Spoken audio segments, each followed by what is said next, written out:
विचित्र क्षुधा और गात्रदाह।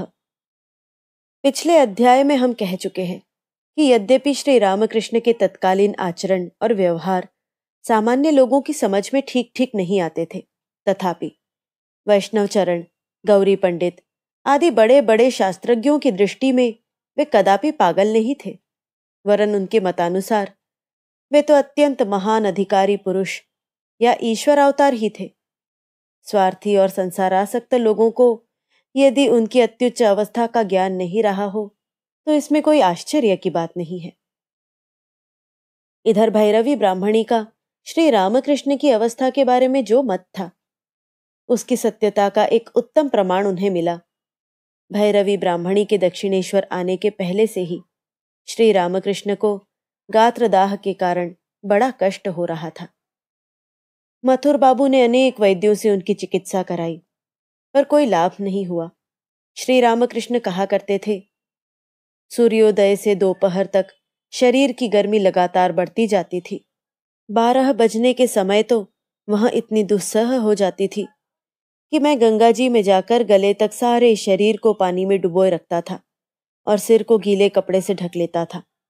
इस तरह 2-3 घंटे तक पानी में बैठकर बिताता था। पानी में अधिक देर तक बैठने से कोई दूसरा रोग न लग जाए, इस भय से इच्छा न होते हुए भी पानी से बाहर निकल आना पड़ता था। कमरे में आने के बाद संगमरमर के फर्श को गीले कपड़े से पोंछकर सब दरवाजे बंद करके उसी पर लोटता रहता था।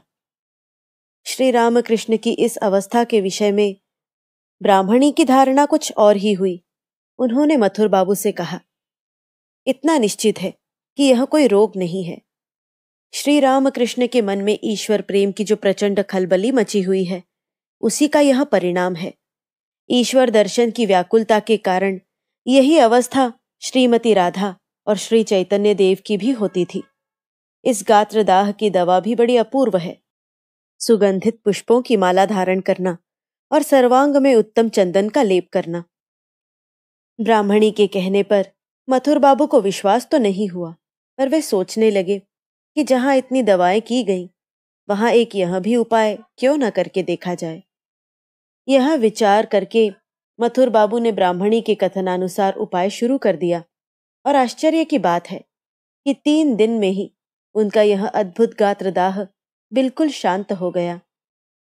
इसके कुछ दिन बाद एक और समस्या खड़ी हो गई, पर वह भी ब्राह्मणी की सहज व्यवस्था से 3 दिन में ही दूर हो गई। श्री रामकृष्ण कहते थे, उस समय कुछ दिनों तक मुझे विचित्र भूख लगा करती थी। चाहे जितना भी क्यों न खाऊं, पेट भरता ही नहीं था। रात दिन लगातार खाने की धुन लगी रहती थी और वह किसी भी तरह दूर नहीं होती थी। मैं सोचने लगा कि यह नई व्याधि कहां से आ गई। यह बात मैंने ब्राह्मणी से बताई। वे बोली, बाबा, कोई बात नहीं। ईश्वर प्राप्ति के मार्ग में जो साधक होते हैं, उनकी कभी कभी ऐसी अवस्था हुआ करती है। शास्त्रों में इस बात का उल्लेख है। मैं तुम्हारा रोग दूर किए देती हूं, तुम चिंता न करो। फिर उन्होंने मथुर बाबू से कहकर एक कमरे में बड़ी बड़ी थालियों में भिन्न भिन्न प्रकार के भोज्य पदार्थ मंगवा कर रख दिए और मुझसे कहा, बाबा, अब तुम दिन रात इसी कमरे में रहो और जब जो मन में आए वह आनंद से चाहे जितना खाते रहो। मैं उसी कमरे में रहने लगा और जब जिस चीज की इच्छा होती वही खाने लगा। इस प्रकार 3 दिन बीतने पर मेरी उस विचित्र क्षुधा का समूल नाश हो गया। तब कहीं मैं स्वस्थ हुआ। श्री रामकृष्ण के जीवन में इस प्रकार विचित्र क्षुधा के कई उदाहरण पाए जाते हैं। उनमें से यहाँ कुछ का उल्लेख करना अप्रासंगिक न होगा। हम कह चुके हैं कि श्री रामकृष्ण की तपस्या का काल कुल 12 वर्ष का रहा। अत्यंत कठोर तपश्चर्या के कारण उनका वज्र जैसा दृढ़ शरीर भी दुर्बल हो गया था। इसलिए उन दिनों में वे प्रत्येक चातुर्मास्य में अपनी जन्मभूमि में जाकर रहा करते थे। एक बार वे इसी तरह चातुर्मास्य व्यतीत करने के लिए कामारपुकुर गए हुए थे। एक दिन रात को लगभग 12 बजे का समय था। श्री रामकृष्ण के दर्शन के लिए आए हुए सभी लोग अपने अपने घर लौट गए थे। घर के लोग भी सो चुके थे। उन दिनों श्री रामकृष्ण मंदाग्नि और दस्त का विकार होने के कारण रात्रि के समय बिल्कुल हल्का और थोड़ा जलपान कर लिया करते थे। उस रात को भी वे उसी प्रकार थोड़ा सा कुछ खाकर सोए थे। ऐसे समय श्री रामकृष्ण अचानक अपने कमरे का दरवाजा खोलकर भावावेश में झूमते हुए बाहर आए और रामलाल की माता आदि को पुकार कर कहने लगे, अरे तुम लोग सब सो गई? मुझे खाने के लिए कुछ दिए बिना ही तुम सब सो गई? रामलाल की माँ बोली, अरे यह क्या कहते हो, तुमने अभी तो खाया है। श्री रामकृष्ण बोले, मैंने कहाँ खाया, मैं तो अभी दक्षिणेश्वर से आ रहा हूं। तुम लोगों ने मुझे खाने के लिए दिया ही कब? यह सुनकर घर की महिलाएं चकित होकर एक दूसरे के मुंह की ओर ताकने लगी। वे समझ गई कि श्री रामकृष्ण यह सब भावावेश में कह रहे हैं, पर अब क्या उपाय किया जाए? घर में तो इस समय इन्हें खाने के लिए देने लायक कोई चीज नहीं है, तब फिर कैसे बने? अंत में बेचारी रामलाल की मां डरती हुई बोली, देखो अब रात हो गई है, इस समय घर में खाने की कोई चीज नहीं बची है, कहो तो थोड़ा मुरमुरा ला दूं? और उनके उत्तर की प्रतीक्षा किए बिना ही उन्होंने एक थाली में कुछ मुरमुरा लाकर उनके सामने रख दिया। उसे देखते ही श्री रामकृष्ण नाराज होकर थाली की ओर पीठ करके बैठ गए और छोटे बालक के समान कहने लगे, मैं मुरमुरा नहीं खाऊंगा। खाली मुरमुरा कैसे खाऊं? रामलाल की मां ने उन्हें बहुत समझाया, तुम्हारा स्वास्थ्य ठीक नहीं है, और कुछ खाओगे तो तुम्हें पचेगा नहीं। बाजार से ही कुछ लाया जाता, पर अब तो इतनी रात हो जाने से दुकानें सब बंद हो गई हैं। इस समय तो यह मुरमुरा ही खाकर सो जाओ, सवेरे उठते ही भोजन बनाकर खिला दूंगी। पर यह सब सुने कौन? उनका तो छोटे बालक के समान एक ही हट था, केवल मुरमुरा मैं नहीं खाऊंगा। उन्हें किसी तरह न मानते देख अंत में रामलाल उठकर बाहर निकले। उन्होंने मिठाई की दुकान पर जाकर दुकानदार को सोते से जगाया और एक सेर मिठाई खरीद लाए। रामलाल की माँ वह मिठाई और साधारण लोग जितना खा सकते हैं उससे काफी अधिक मुरमुरा थाली में रखकर ले आई। मिठाई देखकर श्री रामकृष्ण को आनंद हुआ। सब मिठाई और मुरमुरा उन्होंने उसी समय खा लिया।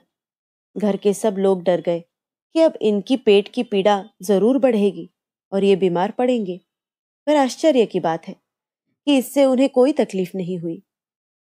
दक्षिणेश्वर में एक दिन श्री रामकृष्ण लगभग 2 बजे रात को अपने कमरे से जल्दी से बाहर निकले और रामलाल को पुकारकर कहने लगे, मुझे बड़ी भूख लगी है, कुछ खाने को मिले तो देख। रामलाल ने नौबत खाने में जाकर माताजी को यह समाचार दिया। माताजी ने तुरंत चूल्हा जलाया और लगभग 1 सेर हलवा तैयार किया। उस दिन एक महिला भक्त श्री रामकृष्ण के दर्शन के लिए वहां आई हुई थी।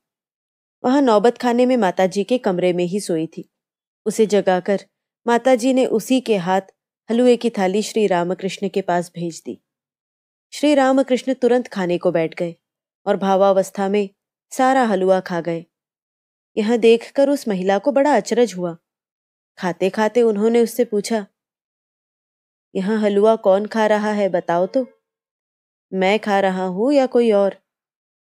वह महिला बोली, मुझे मालूम पड़ता है कि आपके भीतर मानो कोई और है, वही यहां खा रहा है। वाह, तुमने ठीक कहा। ऐसा कहकर श्री रामकृष्ण हंसने लगे। उनकी ऐसी विचित्र भूख के कई प्रसंगों का उल्लेख किया जा सकता है। यह सदा दिखाई देता था कि प्रबल भाव तरंगों के कारण श्री रामकृष्ण के शरीर में बहुत उथल पुथल मचा करती थी, जिससे उस समय ऐसा लगता था कि ये श्री रामकृष्ण नहीं है, कोई दूसरे ही व्यक्ति हैं।